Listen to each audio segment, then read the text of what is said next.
Hello, everyone, and welcome to what I am going to call the second episode of the new talk show, FaB. And I say second because I did the first one by myself, and I ranked the songs on the Please Please Me album. And I wish I would have thought of this then because we're starting what I really like to think of as the real first episode now of FaB with my co-hosts. And I wish we could have had them here to do Please Please Me. But maybe we'll get to that one again later on down the road. So I'm going to introduce the two of them. I want to start with. They're good friends of mine, I got to say. I knew them so far for like a few years. It seems like a lot longer. And got to go and hang out with them, at the Fest for Beatles fans and other places. And it's so great that they wanted to be on here. And I'm happy to present them. First, we have Beatle Brad, who has his own channel. Hey, hi everybody. Glad to have you along. Thank you, Joe, for inviting me. And the guy pointing upward there is none other than Matthew Street with his own channel. Hey, everybody. So happy to be here. So happy to be with you and Brad. Two great guys, two great Beatle fans, two great friends. Yeah, Matthew Street. Thanks. And feel free, everybody watching this live. Anybody who's going to miss it live, these things are going to be hopefully uploaded as videos after the live, so you don't have to really. If you ever miss any of these, you can see them afterwards. Okay. Now this particular show we're going to talk about With the Beatles, the second UK album, which was released on November 22nd, 1963. And there's, sadly, to bring the party down a little bit, I mean, that's the same day we lost John Kennedy. Mm-hmm. Isn't that pretty sad, ironic date? Wow. And, I would say that, in my opinion, I don't know what you guys think, and be honest, I've always felt that around the Beatles circles lately, in recent times, that the With the Beatles album is underrated for me. I mean, it's always been a favorite of mine. I like the early Beatles, maybe even better than the later Beatles, but I like it all. But I feel in this album, Beatlemania was really starting, not in the States, but, in England and Sweden. And it's kind of like the Beatles are still young. I always say young, hungry, really like at their powers as a young raw band. What do you guys think of this album? Brad, you want to go first? Anybody, just go ahead. Matthew Street, if you want to go first, I'll chime in after you. No, I just think it was like a really huge follow-up for the band. I mean, like you just said, Joe, they were so hungry and they still had the fire in their bellies to become a big band. And after Please Please Me, which did so well for them and gave them some hits and stuff in that early 63 period, this was like a big, important album for them, I felt. Almost like, I don't even think they called it the sophomore slump back then. But, there may have been that little fear in the Beatles, like, hey, is this album going to do as well as the first one did? And I think they pulled it off fantastically because they seem more relaxed on this album. They just seem like the pressure wasn't getting to them, and they put out a really relaxed, fun album, I think. Yeah. Becoming seasoned pros all of a sudden. It really seems like they're really used to the recording already. Yeah. The first album, which was done in like a matter of less than a day, Yeah, my thoughts about it is, for us in America, we're so used to Meet the Beatles. So for us, it's like, well, wait a minute, this is their second album. It's not their first album. It's the second album. But in America, we ruined this album because we took Meet the Beatles and we took the Beatles' second album and then chopped up this album and made two albums out of one. So we already started ruining it from the beginning for the Beatles because this album really kicked it into gear, like Matthew Street was saying, kicked it into gear for the Beatlemania and the beginning of the frenzy of the whole entire Beatles history, because this album basically just rocked the world when this came out in November 22nd of 63. This was, in Europe, this was the album to have. If you had this in your collection, you're really pretty cool. You're pretty hip. But for us in America, we really didn't catch that wave until later on. Thank you, Dave Dexter, for ruining With the Beatles. No. Hey, well, I got to just say this because, Beatle Brad always says on his channel that he loves colored vinyl. Right. Mr. Mayo loves the U.S. albums. So I do love Meet the Beatles and so forth, the Beatles' second album. And of course, David Jackson's up here with a comment mentioning the iconic photo that's on the front cover. Oh yeah, Yeah. yeah. Yeah. But Joe, I think Brad and you have both mentioned in earlier videos that you both, and I do too, I like the blue tint on the American version. Yeah. I think Brad has mentioned that as well. Yeah, I like the blue tint. Prefer it actually to the black and white. Yeah. And I see Brad's got a whole assortment there of different versions. Different countries. I mean, like even this one down here in this corner, this is from Uruguay. You know, very hard to find. You got the cornucopia there with the Beatles. Yeah, that was from Germany, and and then this is the Canadian one, and the one up above my head is the first pressing of the Rainbow Canadian one. So I mean, I'll go through a lot of these other bands, other made fun of the Beatles as well with with that as well. But this album, even if you're not a Beatles fan, you can identify this album cover. Ironically, it's almost like Abbey Road. You can say, "Oh yeah, that's definitely the Beatles." Yes, it's a great cover. They've had so many iconic covers. I mean, that's one thing about the Beatles albums. In addition to the great music, the covers are great as well. Absolutely. So I just happened to. I should have showed my Australian one because I don't see the Australian one up there unless it's hidden.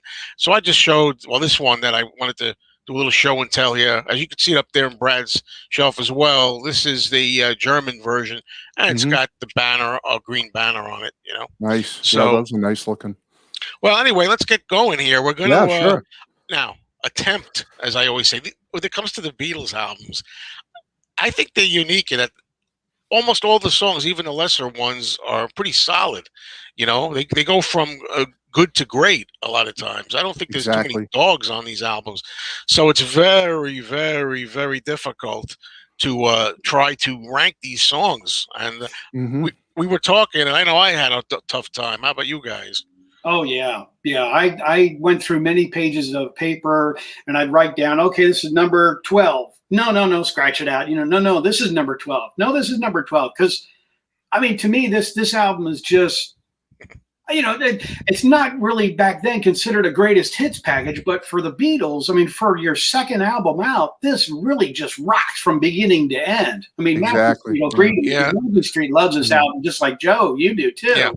Oh yeah, and I think the reason a lot of people don't put it on the top and they rate it a little lower when they do their lists is because there were so many covers on it. But for me, I don't care. I mean, they grew up, the Beatles, loving Elvis and loving Motown and all that stuff, Chuck Berry and so forth. So I'm perfectly okay with it. As long as they're rocking, as long as they sound good, I'm good. Yeah.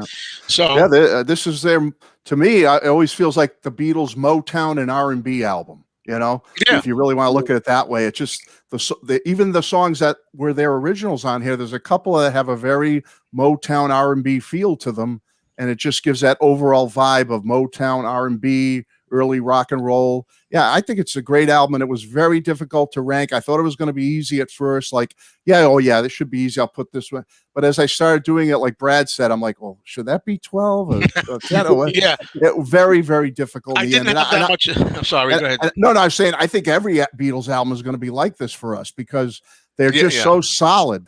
There's not too many clunkers in the Beatles catalog. Yeah, and the other cool thing about this album is, I didn't mean to interrupt you, Matthew. No, go for it. The cool thing about this album is the Beatles are still kind of green at this point. Even though we're talking about 63 and all that kind of stuff, they're on tour during this album because they're, in Sweden. They're starting to, go to, England. They're making live appearances. So you can catch some of the videos of the Beatles performing a lot of the songs from this album. Off like Thank Your Lucky Stars TV show. Yeah. And then once 64 hit and they came to the US, a lot of these songs got thrown by the wayside. We never heard them live again. Exactly. And some of them, like the good rocker, like Money. Oh my gosh. That would have been we did Money in 66, but that didn't happen. But Right. No, you're right. Yep. All right. Well, I think we covered all that stuff. We got our feelings. Let's go to the rankings. What I'm going to do, based on how we have the Hollywood squares here. I'm going to go backwards. I think I'll go last. I'm going to start with Matt first. Okay. And then I'll ask you, Matt, and then we'll go to Brad. So, Matt, struggling through here. What did you wind up coming up with as number 14? The least Okay, favorite.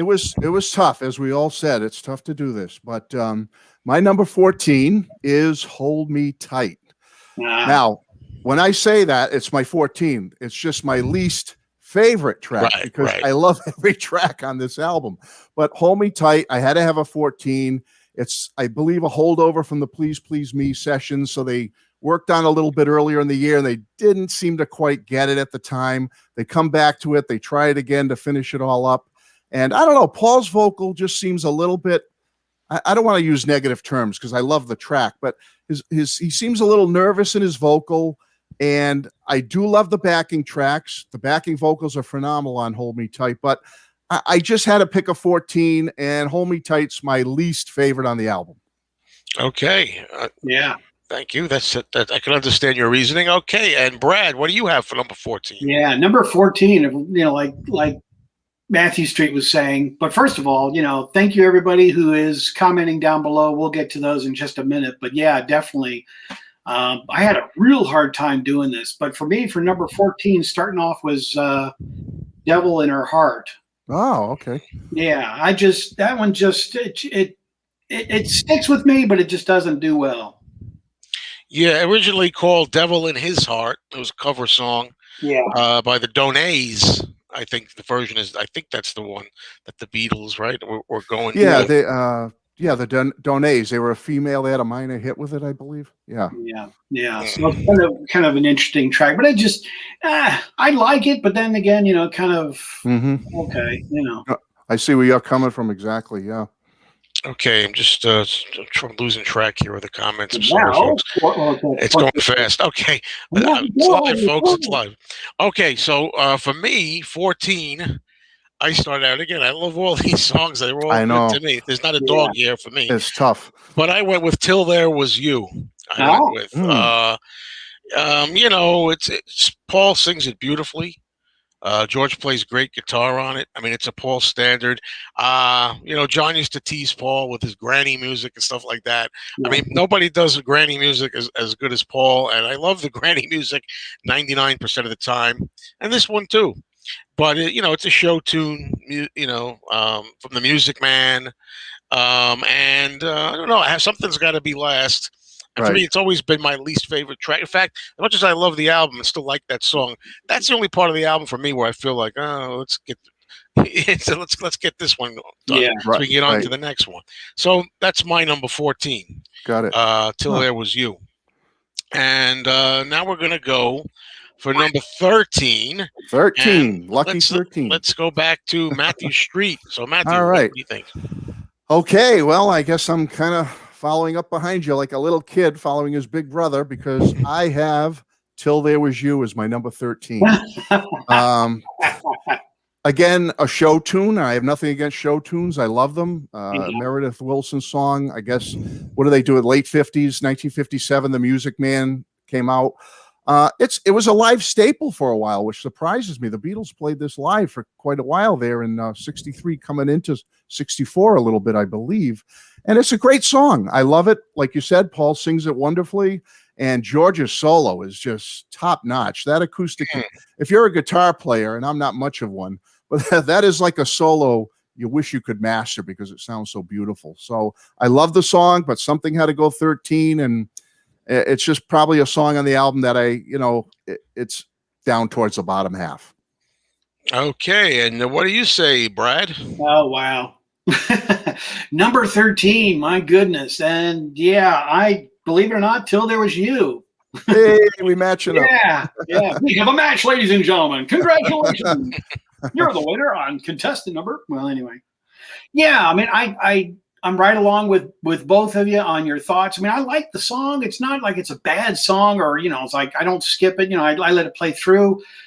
But for us in America, by the time Paul hits this and doing it on Sullivan, he's already sung it all over Europe and everything like that. And it just kind of came off a little dry. Right. So for some reason, when I'm watching the Ed Sullivan show, when he does it, it just kind of seems a little passe, and Paul's like ready to get on with something else, But it's still a great song. It's from the Music Man, like both of you were saying, and it's a terrific song. But like you said, I pick something on this album. You know, I can't say, okay, number 13. I totally agree with you about what you said about the Ed Sullivan version. It just seems like it. Yeah, let's get this one over with and move on to the next rock and roll song. Yeah. You know? Okay. All right. So for me, for number 13, I went with the cover "Devil in Her Heart." It was my number 13. I think I liked that a lot when I was a kid. And I love the Beatles' second album, the U.S. album, and I always really liked that song a lot. But you know, these days, you know, it's just where it is. You know, nothing really I could say bad about it. It's just that it's where it falls for me, really. You know, I don't have much to say about it, but it hasn't been said already. You know, let's go now back to Matthew for number 12. Well, continuing that theme, I have "Devil in Her Heart" at number 12. We're kind of like balancing this. Yeah, I love George. I love George Harrison, but this song, this cover, I would have rather seen him do like "Nothing Shaken But the Leaves on the Tree" or something. One of those. There you go. Fabulous BBC covers he did back in the day. But it's a pleasant enough song. I never skip it when I listen to the album. As Joe and Brad said, it was done by the Dunays. It was a minor hit for them, an all-female group. But it's like one of those songs, like I could take it or leave it. I like it, but it's number 12. Okay, so going with number 12, I'm going back to you, Brad. Number 12. What do you say about it? Yeah. Good thoughts there, Matthew Street, definitely. And for me, number 12 is "All I've Got to Do." Is number 12 for me. It's a great song, but this album was kind of rushed, kind of like the rest of the Beatle albums. And I'm actually, I know how to play drums, and I'm okay drummer if nobody's around. But no, I play and all that kind of stuff. And if you listen to that song, they were so rushed into that you can hear the pedal squeak on Ringo's drum. Yeah, squeaking, exactly. Yeah.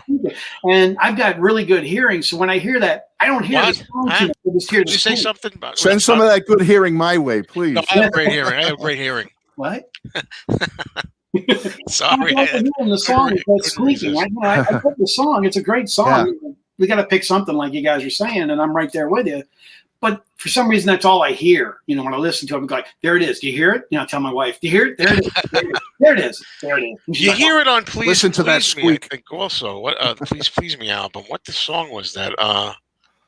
Where there's more squeaking? Is it Anna? I don't know. Something. There's all kinds of albums where you can hear the squeaking of the pedal or you know, for the bass drum for Ringo, or you hear the hi-hat, you know, stuff like that where it's not supposed to be. You know, you can hear him getting ready to play on that drum beat, you know, and he's, you know, ready to hit that piece. Hey, Tim, how's it going? Tim Allen. Tim Allen. Okay, I'm getting Tim Allen. Oh, so what number was that? I'm reading the comments. You're at 12. You got to do your 12. Okay, I really hate to mention that this is the first original controversial. No. The original first like Beatles original composition I'm putting in there, and I really like this song a lot. But you know, I should also mention this is how it is. Brad and I were talking about this before. This is how it is now, today, this moment. We might change it tomorrow if we do the show tomorrow. Again, yeah, good point. Good point. So now that I've covered myself, a lot of people I think would agree with this one. I think. Anyway, I put "Little Child," which I really love. You know, I love the harmonica in it. I think it's a great harmonica. It's a fun, bouncy kind of dance track, and I've got to say this. I mean, I'm going to try to keep it innocent, but you know, I know there's a website I was on once, and some guy was trying to say, no, "Little Child" is like an inappropriate song because it's talking about children. And really? I was saying it's a term of affection, I think. Little child, you know, honey child. It meant something back then as it does today. I mean, today, and he was trying to say to me, listen to the lyrics, he says, though. What does it say in the song? It says, don't you run and hide. What do little kids do? They run and hide. And I'm like, are you kidding? I think he's reading too much into it. I really don't think so. I mean, you got to look at it from the context of the times back then. And I think you're exactly right. Little child, little honey child, you know, like you're calling your baby, my little child. That could be our significant others. Yeah. You know? Yeah, James Bell is saying, I can't read all the comments, but little child is much higher for him. Yeah. I mean, it's tough. I can see that. Yeah, It's tough. good song, great song. All right, so I guess we'll go over now and do number 11. We're Matt. up to 11. Okay. Again, the Beatles R&B Motown album, and the Marvelettes had a big hit with this one. Please, Mr. Postman is my number 11. I love the harmonies by George and Paul on this song. They just knock me out. Their harmonies are always great together, but I just love the way they sing it. I love the way John sings it. It's just a fun cover song. And I even like the version the Carpenters did of this in the early 70s, believe it or not. I think it's just a well-written song, a song for all ages, all eras. And I love the Beatles version, but there's 10 songs I love better. So this one's number 11. I mean, you mentioned the Carpenters version. I like that one. I do not like, personally, while we're on the subject of the Carpenters, their version of Ticket to Ride. That's okay. Me. Yeah. All right. So, Brad, let us have it. What's number 11 for you? Yeah, Not a Second Time. Oh, okay. Yeah. Should I react now or later? Yes. I like the song a lot. How dare you? It's just a matter that I have to find a rank with all of these. And like I said, I'm scratching them out going, no, I think this is worse or this is better. Or and golly, this was tough, so, number 11, Not a Second Time. So it's a great song. It's a great rocker. I have really no problems with it. It's not a matter of, we could do this 3 weeks from now and Not a Second Time will be maybe number 5, Oh, that's quite a difference. Okay. Good point. For number 11, I finally got down to Hold Me Tight, which I still really like that song. People often talk about how Paul doesn't sing it very well, and they had so much time trying to get it right, and they did it the album before they tried it, and it's just something that never seemed to ever come together. I never could get really a good take of it or something.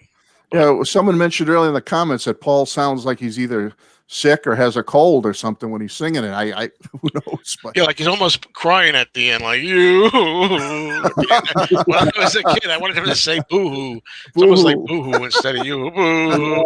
But I really, I like it. I know, like on some of the outtakes, there's some good outtakes of it where Paul's keeps screwing the words up. It's a take 23 they're up to. Even and he starts singing. He goes, bloody hell! Bloody hell! Right? Is that And then he goes, I keep forgetting these first words.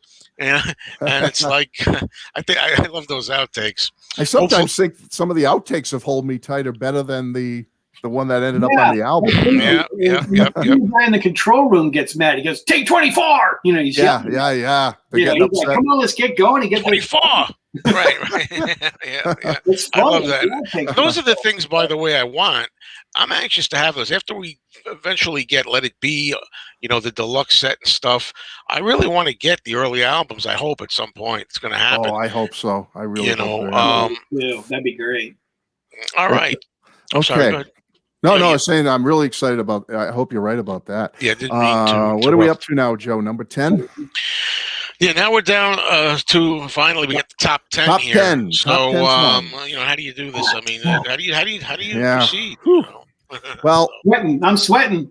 This one wasn't too bad for me in the sense that I like this song. It's a great song, but I do like Boys a little better from the first album. Yes, it's Ringo's I Want to Be Your Man, number 10.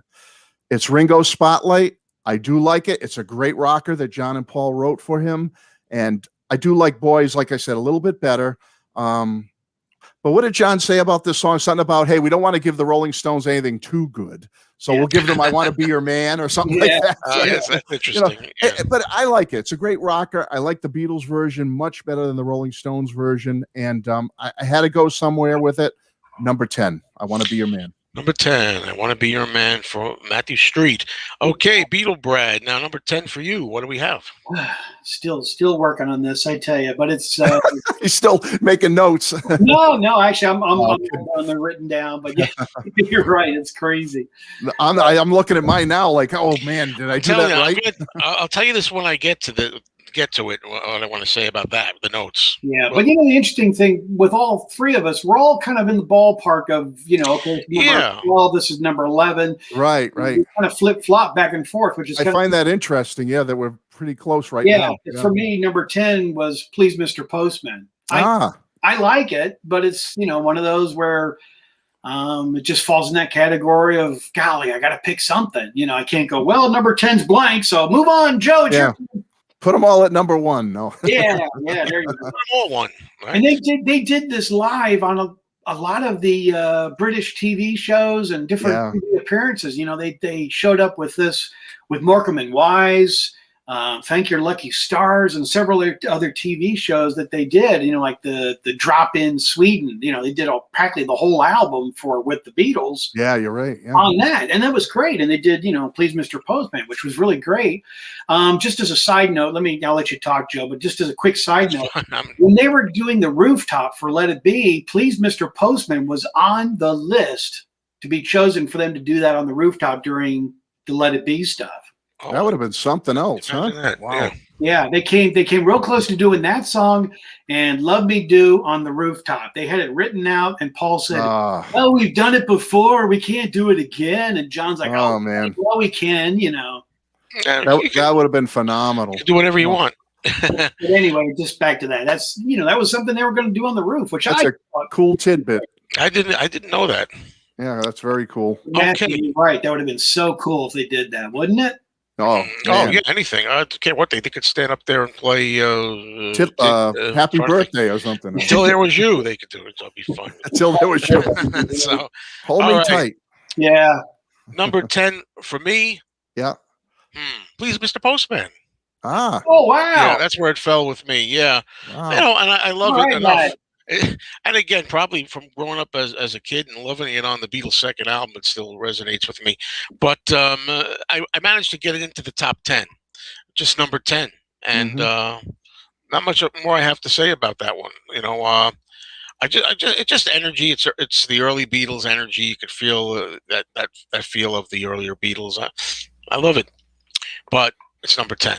Yeah. So now we go to that one. We're always going to get jokes here with number 9, but anyway, we're up to number 9. So we're going to start with Matt. Okay. Number 9 is a great song written by John. I think Brad had it a little bit lower, but All I've Got to Do is my number 9. Yeah. A great John song. I love it. It's fantastic. I love how it has that R&B style to it, but then it picks up into a real faster pace as the song goes along. It's a great song.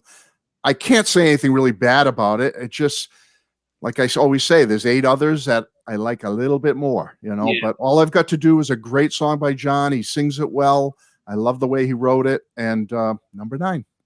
Great. Okay, number 9. And Brad, how about you? With special effects, I can go number 9, number 9, number 9. And this will be the first and last time we'll do that on the show. Okay. Because we'll be doing it every time. Boys and girls, Brad's out of here. I promise. No crossing our fingers. I promise. Yeah. I want to be your man. We're close on that 9, one too. Huh? Okay. Yeah. Okay. So I like it a lot. It's a great song. I have no problems with it. I probably have it up a lot lower, but being a drummer, I like Ringo's styling on this. I like his time on this. He's really keeping in time. I mean, if you watch Ringo when he's playing this, he's really jamming. I love it at the Washington Coliseum. I loved it. I love that. He's rocking, that's for sure. Trying to sing and drum at the same time. Really, his hair swinging. Yeah. While the jelly beans are hitting him in the head and flying. Yeah. I don't know about the hair part. I can't relate, but But yeah, the Washington D.C. one. I mean, he's just jamming on that thing. I mean, I think he lost 5 pounds just in that song alone. But that's my number 9 one. Yeah, great song. Well, Brad, where are you getting these from? Because you're saving me a lot of trouble. Because I put it at 9 also. Oh my God! I Want to Be Your Man, and I happen to really, really like that song. I keep saying that, but I really love that song, and I love Ringo. I'm a Ringo fan, and he really belts that out. I like the Rolling Stones version too. The only thing is that I think the Beatles do it a little better. I'm a Stones fan. I like the Stones, and they really rock. But I think Ringo tops Mick on that one, which is unusual. Mm. But yeah, so I put it for number 9 also. Cool. Let's see now. I mean, I've been putting comments up, but I'm finding this is the first time I'm really doing this. It's not. I thought it was going to be easy to be able to comment on these. But Jennifer, Yeah, go. if you ever want to just take a little, like, say, hey, let me stop for a minute and look at a couple of comments. Just He says, you guys are too brave. I could never rank this masterpiece. Jennifer Go says, yeah. It's not easy. Colin Mitchell says, number 9 is Money. Sorry, Joe, if it's your number 1. I'm not keen. He says, I don't know. We'll find out if it is or not. Yet. It's a mystery. It depends on which one of my top 3 I use. I have 3 top 3 orders. So I really don't know. And then one more, we got James Bell, Not a Second Time. It's slightly out of time intro, the rather basic piano solo, and almost inaudible bass line. I don't get that technical. I love it. But anyway, be that as it may, that's the fun of this. Everybody's going to have different opinions. I know everyone's, but what's funny about the 3 of us is thus far we've been pretty, other than a couple of matches and a couple of shuffles here, we're really close. Yeah, I think so. I think so. It's amazing. And the wild part about it is, for those of you that are commenting down below, the 3 of us, well, including me, the 3 of us didn't talk beforehand. No, absolutely what do you got for number 6? We didn't talk at all. So no, absolutely not. This is all spontaneous. David Jackson says, as long as this version of Money is not Ringo's recent version of Money. Oh, I guess he does. And his What's My Name album. Yeah. Yeah. Great album, not to go off track, but that's probably my least favorite song on that. Yeah. Pretty rough. But I love that album, by the way, except for that song. Yeah. I think Brad and I believe also love it. I think it's a great one. Yeah, you're right, man. I remember Brad's review, and he spoke pretty highly of it. Yeah. Okay. Back to the list. We're going to go to number 8 now, Matthew Street. Okay, 8. Wow, we're getting kind of to the nitty gritty, I guess. Again, like I said in the beginning, I always feel this is like the Beatles, Motown, and R&B. And here's a good Motown for you. You Really Got a Hold on Me is my number 8. Smokey Robinson and the Miracle Song. And like Brad said earlier, they played it live, especially at that Sweden show Brad was talking about. And boy, they really nailed it. John just sings this so good. The way his vocal is comes across is just outstanding. And I think they played around with it a little bit at the Let It Be sessions, but they never quite, got it to the point where they were going to play it or anything like that fully. But I love this song. I love Motown. John sings it wonderfully. Number 8. You Really Got a Hold on Me. Okay. There you go. Thank you. Now, okay, Brad, what do you have for number 8? Yeah, number 8 for me, it won't be long. Yeah. Okay. Yeah. Won't be long, and it's a great song. I like it. Pretty high for me. That's pretty. Well, I mean, it's higher up for me, but we'll see as we go. The cool thing about this is, and I don't know how too familiar you guys are with Dezo Hoffman, but there was a lot of very cool, rare video footage, and there's a full clip of the Beatles doing this song with Dezo Hoffman in the background, and the Beatles are doing all kinds of stuff, and that Dezo Hoffman film of It Won't Be Long was actually going to be the single for the Beatles BBC when they did Beatles, BBC album when the first one came out instead. So that was actually going to be a promo video and the 45, but then I kind of wish they did that because I like the harmonies, because they kind of echo each other, it won't be long. Yeah. It's kind of along that way. It's a song. You can kind of get happy with it and kind of follow along with it. It's got the Beatles branding on it, when the yeah craze, they kind of like playing up on that yeah thing. We have Kid O'Toole. Hello, Kid. Hey, glad Kid you stopped by. Hey, Phil, how are you? And they're speaking her language, R&B, rhythm and blues, and Motown. She just she's a big R&B fan. Yeah, she just did a class on Motown. Oh, wow.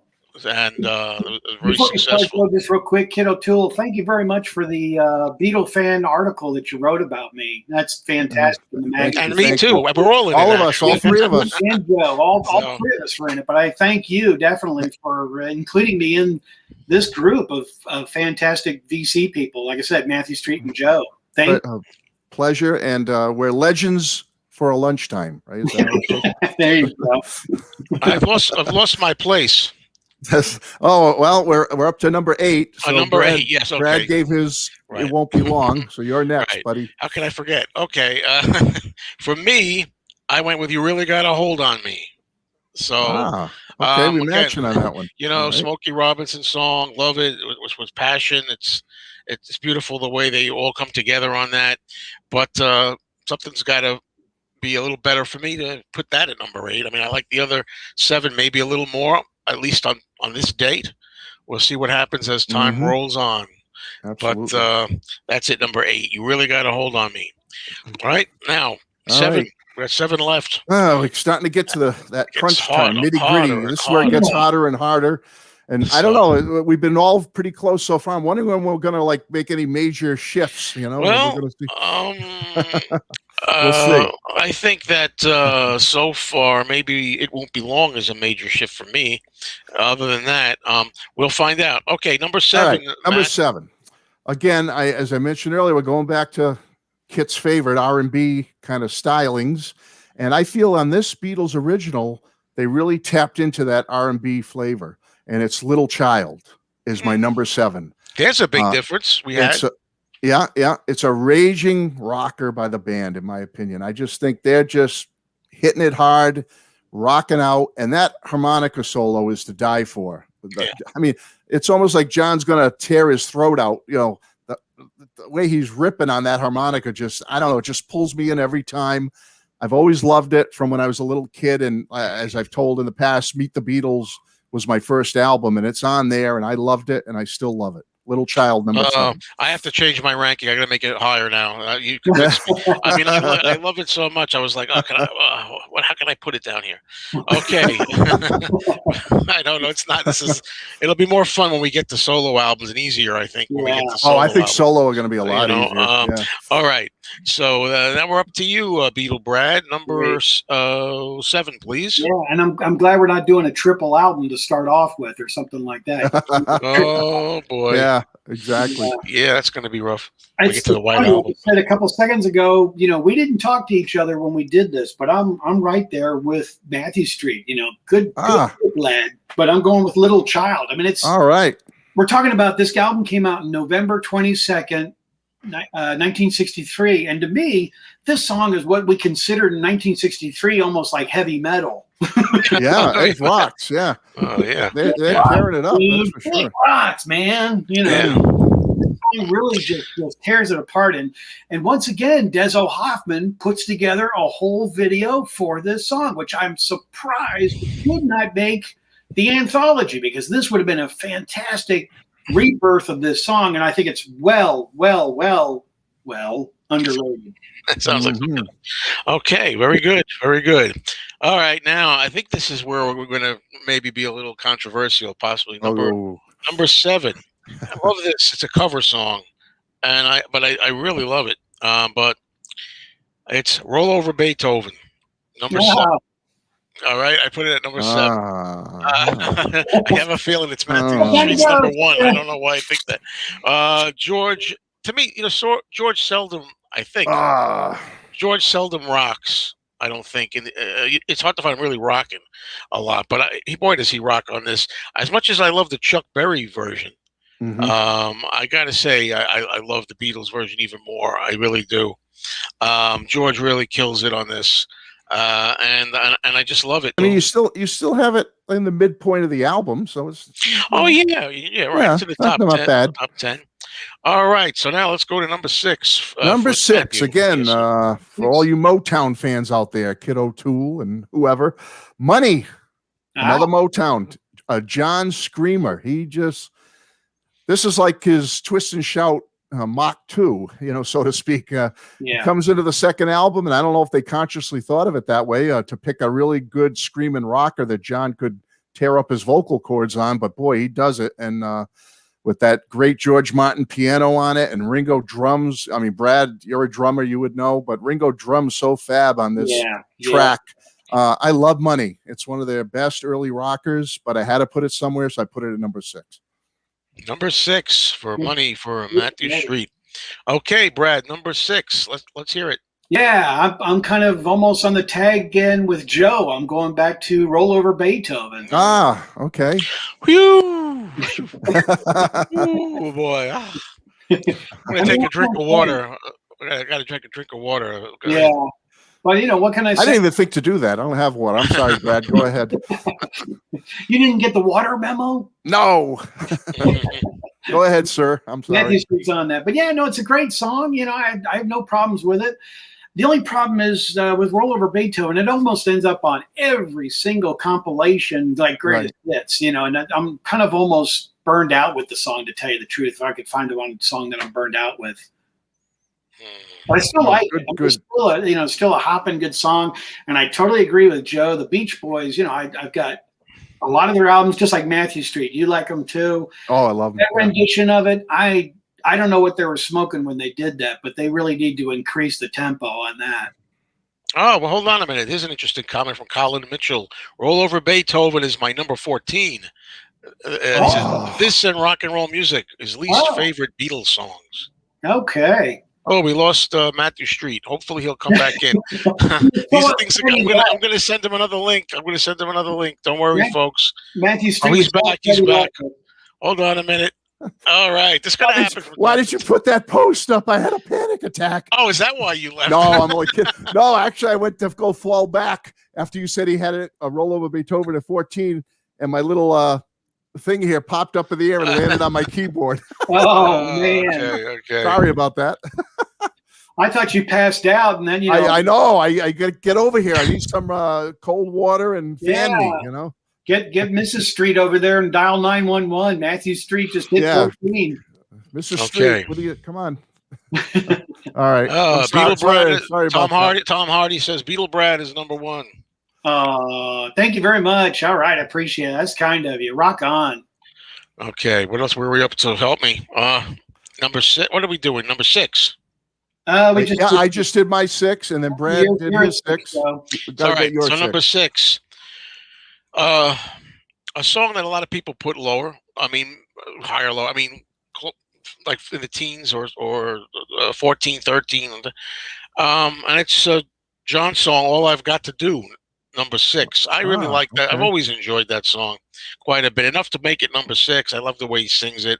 I love the little, it's nothing spectacular, but Ringo's little drumming and stuff like that.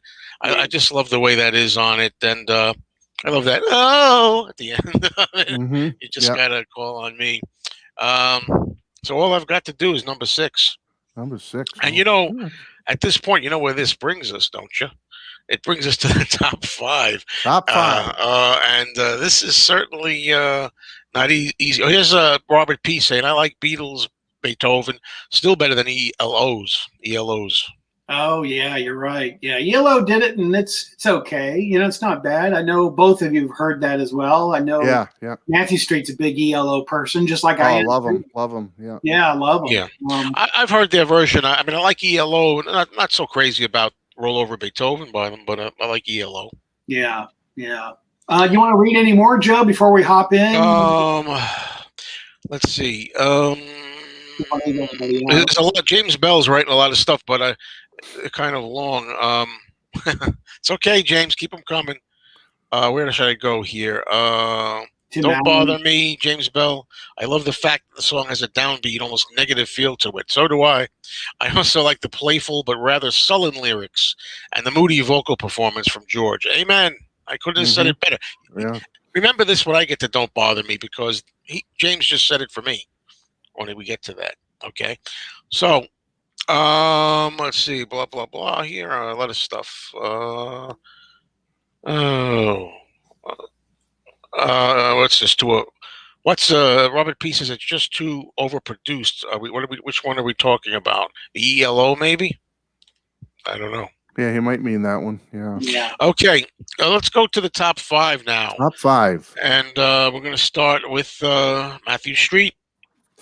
Okay, you'll both know this reference, but I wrote a little note just when I was doing the rankings. I said, any song that's allegedly has an Aeolian cadence in it has to be in my top 5. No, I'm just kidding. But was it? I believe, you guys can correct me if I'm wrong, but I believe this was the song Number 5 for me is Not a Second Time. That was the one. Is that the one that they some big shot in the music business said the Beatles were using Aeolian cadences? Yeah, and John said he never understood it. Even in in the 1980s, said I still don't know what they are. I think exotic birds they sound like. Yeah, but it's just always been a song that seems very deep to me. It's it's got that again Motown influence, that really complex song structure to it, very advanced for the Beatles, I felt at that time. And with George Martin's haunting kind of piano solo in there, it just makes for a great song for me. So Not a Second Time is always going to be one of my favorites on this album, number 5.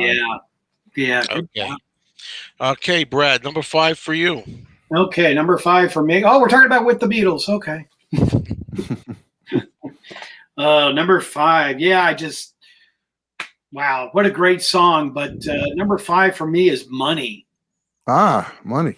Yeah, number 5. And I like this. We were close. We were close. It's good. It's a great song. And I love it because the Beatles do this on one of their live appearances. And they're going through like a fake customs thing. And I think it's Thank Your Lucky Stars, I think is, and he goes, that's okay. That's okay.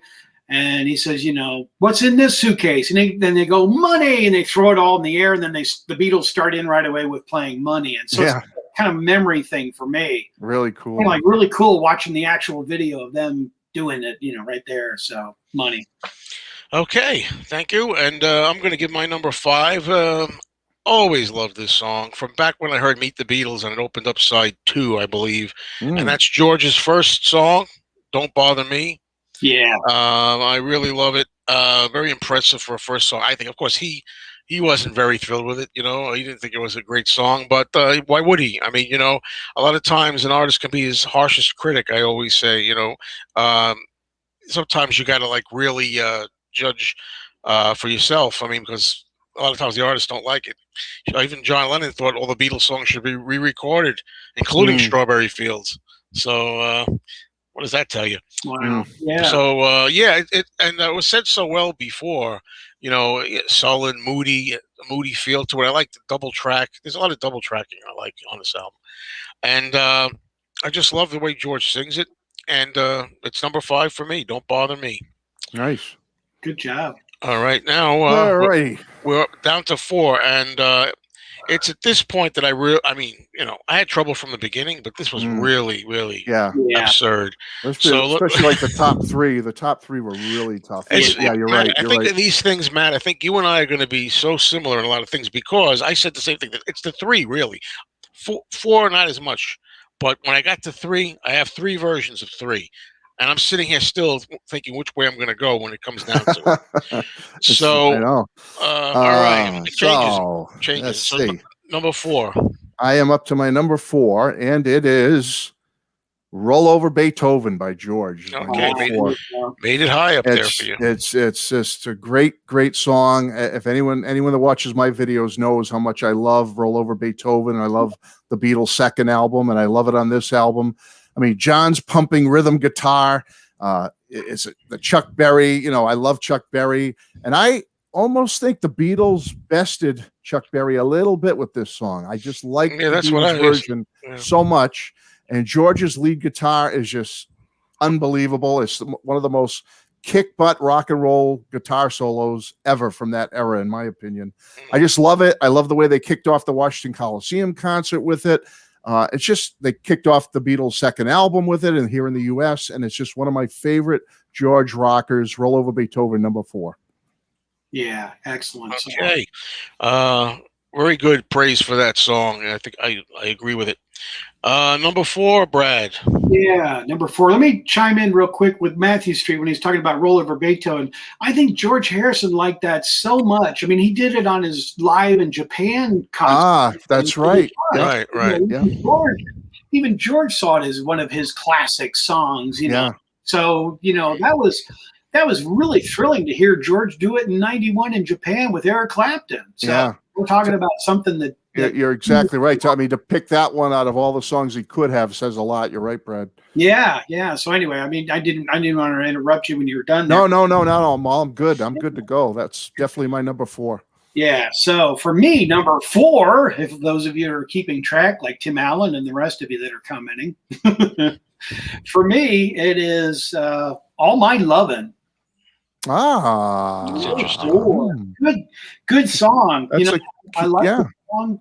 It's beautiful. It's great, and John Lennon jokingly, when they were on Thank My Lucky Stars Again or one of the British shows, they were saying, all my luggage, they were saying, all my luggage, and that, and I always think of that. So I had to look down at my notes because I wanted to make sure I didn't say, well, my number 4 is all my luggage. Yeah. All my luggage. What are you talking about? I don't have any luggage. I need to travel more. Yeah, it's funny. All My Loving, it wasn't really a proper single either, was it? I mean, in Canada, was it? It was somewhere. It was a single. Oh, It was the EP, like we were saying, but EP. other than the EP, because I would think that was like a great contender for a single. it's definitely it's strange. An EP there. Yeah, there it is. Yep. There's Oh, the there you EP. go. Perfect. Yeah, so we pull that up just in time, everybody. Wasn't that good for Joe's timing? That was well done. All right, so it's time for me at number 4 to put in "It Won't Be Long," which I still think is such a great album opener for the album. And again, like we talked about, I talked about it earlier. I think when it came up, I just think the yeah kind of like brand they started to use what they used on "She Loves You" and everything. That was like they were going to do all these yeahs into it. Not yeah, but yeah. Yeah, you know what I mean. They're using the style, and it just really rocks along, and I love it. It's a great opener, but I was pretty comfortable putting it at 4 overall, though, considering the 3 under it are probably right now my 3 favorite songs on the album. Right. Yeah. So, boy. Well, let's continue the conversation because we're all in the ballpark with this one. Not my number 3 is "It Won't Be Long." Cool guitar riff. I just love that lick in it. It just, I love that. Love it so much. Just typical Beatles. And that call and response. They always do that in many of their songs, the call and then the response. Love that. Yeah. The great harmonies. Yeah. Everything you both said. It's a wonderful song. And it's always one of my favorite Beatle rockers from this album. So it gets number 3. Yeah, definitely. Okay, we said a lot of yes while in agreement, so even we say yeah. So there you go. All right, Brad, number 3, sir. Okay, number 3 for me was a debut song by one of the Beatles that has not done a solo song up until this point. And this was actually the premiere and the first George Harrison solo song of "Don't Bother Me." With George Harrison. This is, which is kind of funny, this song, but that's my number 3 is "Don't Bother Me." And here's George Harrison. We're just starting into Beatlemania, and he's now saying, "Don't bother me." Leave me alone. Leave me alone. I've heard different origins of this song, too. I heard one where he was sick in bed or something, and he felt this, so he wrote "Don't Bother Me." Sure. Then Bill Harry or somebody. Bill Harry talked about, he used to say, "Hey, write some songs, George. Why is everything Lennon and McCartney all the time? Why don't you write some songs?" And then supposedly George met him and said, Bill, I probably was Joe. He probably was joking, saying, "I wrote a song. I couldn't stand the idea of seeing you again." This is Bill Harry's Harry's version of it, saying, "So I wrote this song. Don't bother me." I wonder what George always said. It was an exercise, I think, just to see if he could write a song. Really, yeah, and I heard that too, and it's probably more so true than what about that song. And it's the wild thing about this song is, for the first time, we're introduced to a drum that none of us have ever heard in rock and roll, but it's a tambura drum. Is that boom? That echoing beat that goes through the whole entire song, and it's an African tribe drum kind of thing, and it's a tambura drum, and it's a big kind of drum. Anyway, I won't go into history talking, but just to share, I mean, I'm sure you both know this, but it was a tambura drum that was echoing through that whole song. It's amazing to me that George wrote such an outstanding first song solo. And yet we don't hear from him as far as his own writing again until like a year later or something. Wasn't it on the Help album? You Like Me Too Much. The Help album. It's like unbelievable that he came up with such a great song for this album, and yet he kind of faded a little bit as far as writing his own great material for albums and for another year. Yeah. which is very surprising because this is an outstanding song, Brad. You're Yeah. right. It is.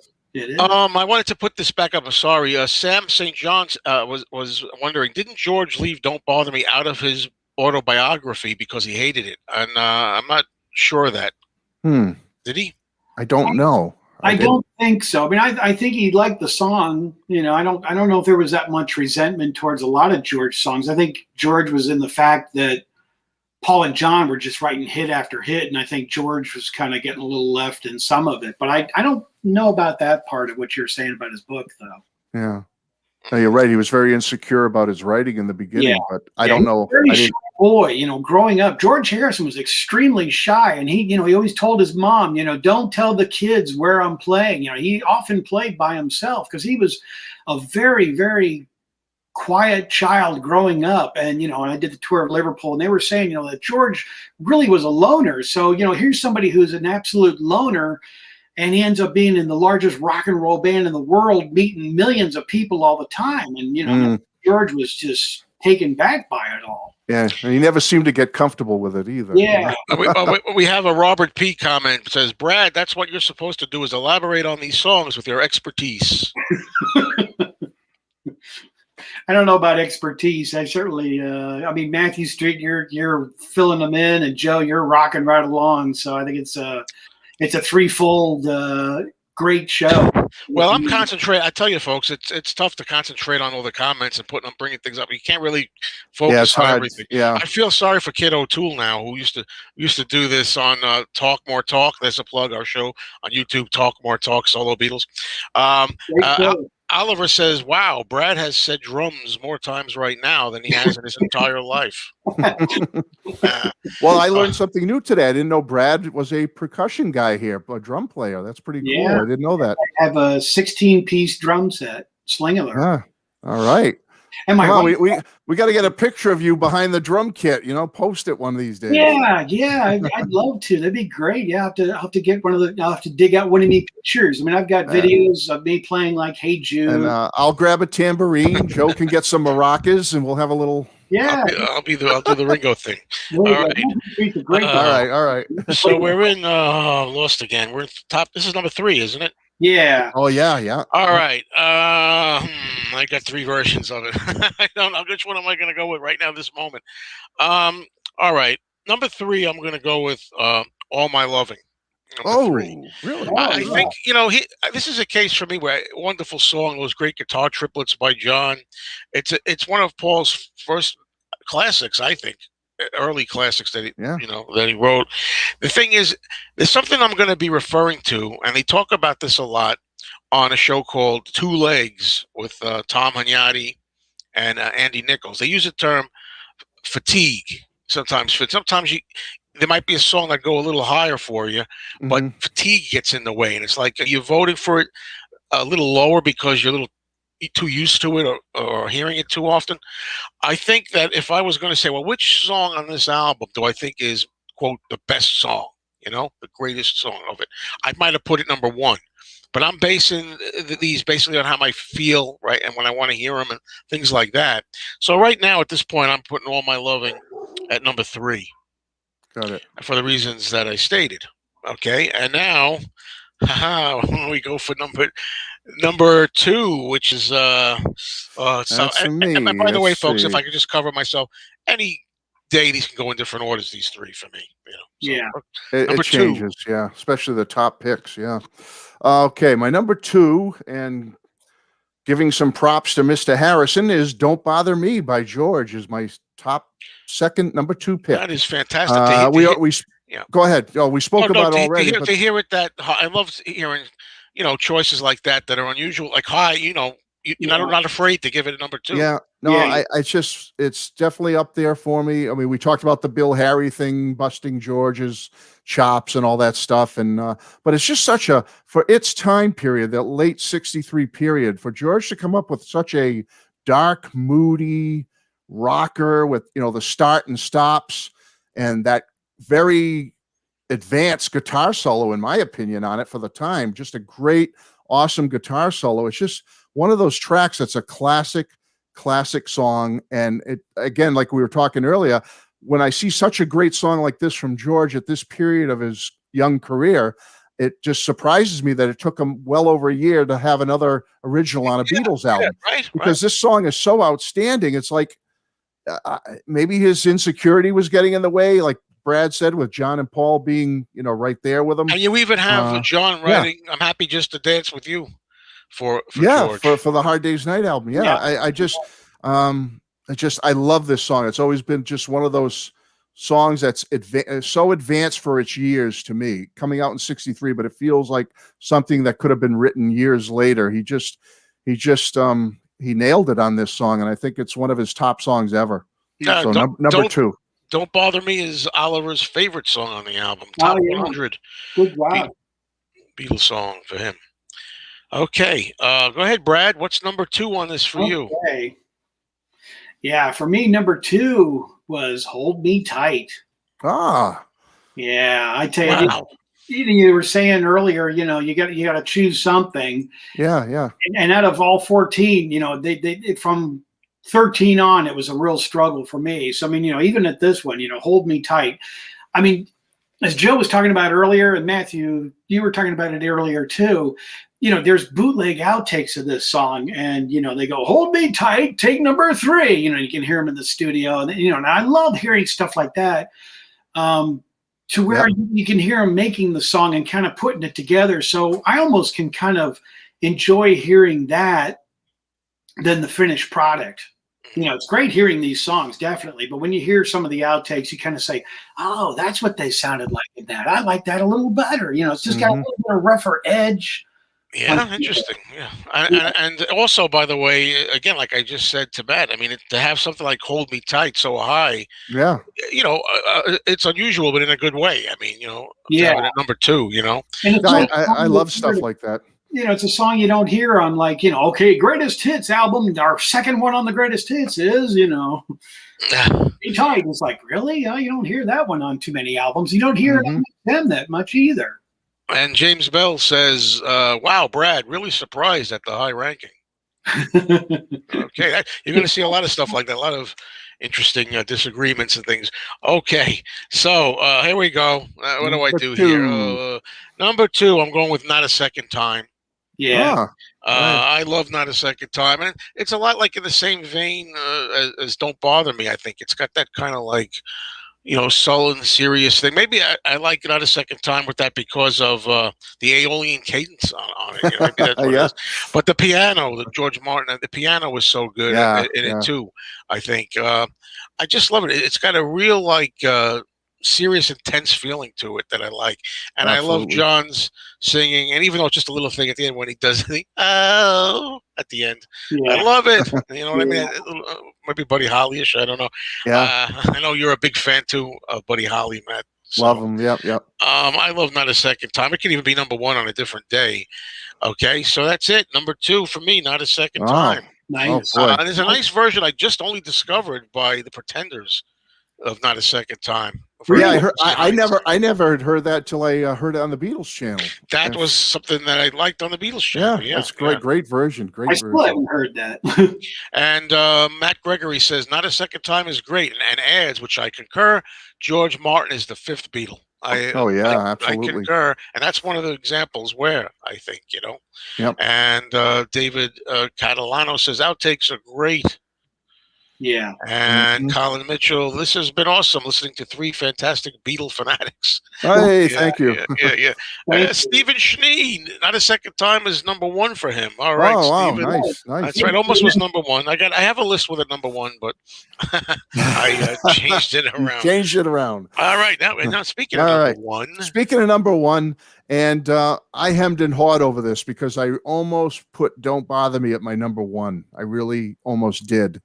But I had to go with my sentimental pick here because when I was a little kid, and I'm not going to go into the whole rigmarole now about the story, but when my parents got me Meet the Beatles as a little kid and I was play on my toy horse bouncing to that album and the Hard Day's Night album, one of the standards, and I consider it one of the Beatles' early standards, is All My Loving.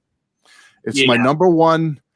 The way that song rollicks along, the starts, the stops, the rip-roaring pace of it. You got John's killer rhythm guitar on there, which is some of the best rhythm guitar he's Yeah. ever played. You got George's Chet Atkins influenced solo, that country rock styled kind of rockabilly flavored solo. It was a live staple of theirs. They played it, God, for at least 2 or more years live. And it's, to me, the single that never was. I mean, to me, it would absolutely, if that had been released in America or anywhere, it would have been a #1 single. Yeah. And Yes. it's just, I know it's been overplayed. I know it's played a lot, but it's a song that takes me back to my childhood and that Meet the Beatles album. Yeah. I love it on this album, and I had to stick with it. So my #1 is All My Loving. Oh, great. And I concur. It really should be #1 if I was, for me, in a way, if I was going by that. It's a great standard, you said, in a way, of Paul's a standard now. Right, a Beatles, Paul and Beatles standard. Beatles standard. Yep. Okay, Brad, #1. Matthew, you're absolutely right. It would have made a fantastic single. I would love to have that be a 45 with picture sleeve and all that. Oh, that would have been great. Yeah, it would have been really cool. I totally agree with you on that. That would have been fantastic. All right, my #1, it's process of elimination, and for me, the opening piano of this by George Martin, it just getting ready for a song by Motown was just in there. You really got a hold on me. It's just a fantastic song. The way it just builds and builds and builds, and then boom, it starts right in with the lyrics and singing. Love that. Fantastic. That's a cool pick, Brad. Cool and pick. That's great. I mean, that's fantastic. You picked a cover as #1. What were you thinking? Picking a cover song as #1? I know, but I concur. Because I agree with him. It's no, I agree because I have a cover song as #1. But I mean, Matthew Street's it's a Motown song. It's just Smokey Robinson. It's smooth. It's fantastic, and even on bootlegs, it's a little raw, but it's also really, really smooth. And I think they really enjoyed doing that song a lot. I mean, you can almost tell that they're all 4 of them are real in sync with this song. Oh yeah, it's always been a favorite. Yeah, the all the way in through Let It Be. John's lead vocal is just unbelievable on it. Yeah. But Brad, you don't know where I was going with that. Come on, I was saying, I was teasing you because I have a cover as #1. I can't believe it. Two of us. I picked Money. That's what I want. I had a feeling you were going to pick that one. And maybe this wasn't always the case in my life, but for the last 10 years or so, every time I just am knocked out by that. There's something that it says on the back of the album. I'm paraphrasing something about, and finally we close with Money. You can read it. I hope it doesn't knock you out too much to prevent a second listen to With the Beatles, like the way the album ends. But I have one small little quibble, very small. I prefer by far the stereo version of Money. Really? Because to me, the mono one is like ding ding ding ding ding ding ding ding ding ding ding. The other one's like dun, dun, dun, dun, dun, dun, dun, dun. Yeah. I absolutely love that version. And it does. John screams his guts out. You could believe each and every word, like Twist and Shout. You could believe that he wants money more than anything in this earth. When he says he wants money, he needs money, that he means it. And you better believe him. I was waiting for this comment by James Bell, if I can find it. We need money first. Here he goes. I want to read it because it saves. If you keep coming on these, I could save myself a lot of trouble. Wear. He can do all your notes for you. He says, Money, strongest recording on the album for me. A high octane rhythm and blues riff permeates the track, and John's killer vocal energizes the excitement level through the roof. It absolutely is, man. Well said. What a closer. What a closer. I mean, as I say, these could go so many ways. I have a version here with not a second time I put his #1. I kind of reversed them. Those, we need money first. We need money first. What happens is sometimes, like I was saying, you're almost like, this is a Beatles album. Do I really want to put a cover song first? I'm trying to do it what I feel, That's really what I feel. That's absolutely. Look at Brad's. It was #8 for me, but I love You Really Got a Hold on Me. I just. Oh yeah, sure. I put it as #8 also, but I love it too. And I guarantee you, if we did this exact same album next week, all 3 of us would have different opinions. Yeah. Thank you, Vinyl Rich. It looks like we met. Yeah. I'm sorry I can't read everything, but when I put this up as a video, everybody will see all the comments that came up. Yeah. Boy, we had a lot of good response here. Thanks everybody for being here, and we wanted to try to make these. There's no real time limit on them. We're thinking around an hour, or this is like an hour and 10 minutes or something, but it'll be a little longer than that. from time to time, and that's fine. Yeah. But I wanted to say, oh, here's interesting by Brian. He prefers, where is it? The flying lizard version of money. That's what I want. That's what I want. I want money. That's what I want. That's what I want. Yeah. It's only a Dr. Demento record. Yeah. And David T says that Taxman should be a good B-side for money. For tax reasons, I guess. I think it's a joke. So let's see. Any last things that I can find here before I just want to explain? The full cover of the album was done by Alan Freeman. We didn't. Yeah, we didn't even mention him. Yeah, somebody in the comments did. I think I highlighted it. Somebody mentioned it. Oh, did you? Okay, Yeah, so at least that I did because. Okay. I want to say, we would. If the Beatles had made this album 40 years later, this is what it would have looked like. Oh my goodness! There you go. Withered Beatles. Let's see now. We were thinking about how are we going to do these shows? I'm gonna call this an irregular timing show podcast because our schedules are not always the same. We're going to do them as frequently as we can, but it may be different times. I don't mind. It's just that I think some people would want to know, oh, gee, if it was always, I don't know, Saturday at 4 every Saturday, you could set your watch to clock to it in your calendar.